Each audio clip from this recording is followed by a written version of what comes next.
the Weapons Collective Edge.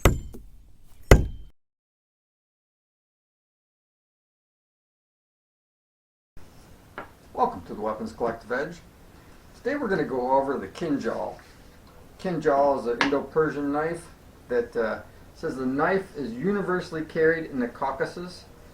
This is practically the same as the Georgian kwama. The kwama, which I've shown before, I've got here. So that was the kwama.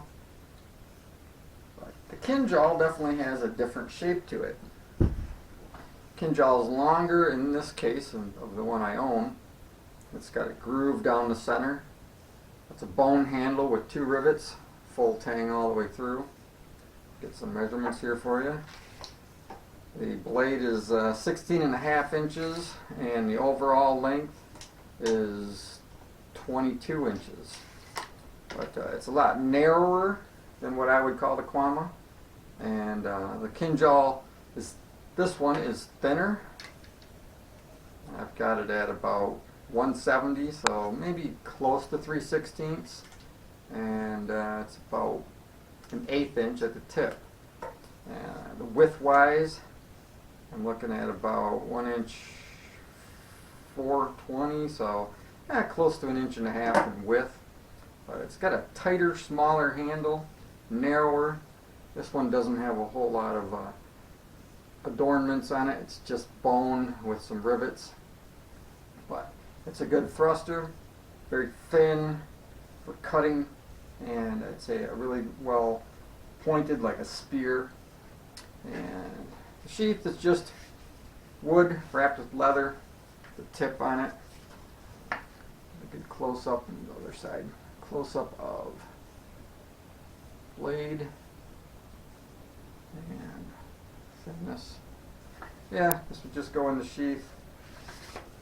I'm going to go into the belt, underneath the belt, or in a sash, and carried that way. Just a ring on here to keep it from falling down, and just a tight belt to hold it in. But overall, again, I'm reading from the A Glossary of Construction, Decoration, and Use of Arms and Armor from George Cameron Stone. And they said this was occasionally curved, but usually straight. It was used for piercing through armor in some cases. Shorter blade, this one's a little longer, but a shorter blade would definitely do that same thing.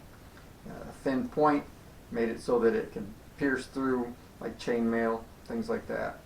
But overall, nice weapon, has a good shape to it that is, I'd say, similar to a gladius. The kwama that I had here earlier, it's definitely much more shaped toward a gladius. But this one's a little narrower, a little more nimble, a little faster with its cutting actions. Both double-edged, but more of a longer distance thrusting weapon, or maybe even a parrying weapon in your other hand if you think of it that way. But if you like this video, please subscribe, and I will show you another one soon. Thanks.